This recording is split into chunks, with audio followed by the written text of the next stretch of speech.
لغمان وطن خیریه بنسټ هغه نوم چې د بااحساسو ځوانانو پر مټ روان دی.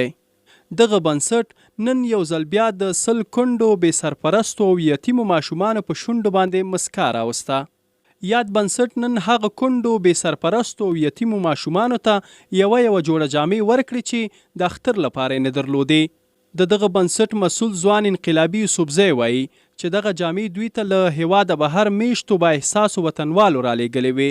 دی وایي دا هغه کونډې بې سرپرسته او یتیم ماشومان دي چې له دوی سره صف دي.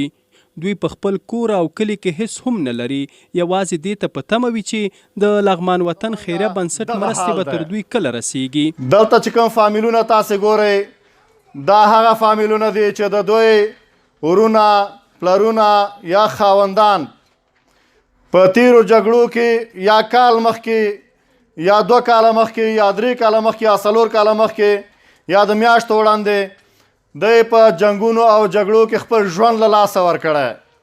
داسې کورنۍ چې پلرونه نه، ترونه نه، لیورونه نه، میړونه نه، یعنې کاملا بې سرپرسته دي. نوموړی زیاتوي چې د همدغو بااحساسو ځوانانو پر مټې له دې وړاندې له دوی سره د نقدي پیسو ترڅنګ د خوراکي او غیر خوراکي توکو مرسته هم کړې ده. انقلابي پر نورو بااحساسو داخلي او بهرمیشتو ځوانانو، تجارانو او خلکو باندې غږ وکړ تر څو ورسره په دغه خیر کار کې برخه واخلي.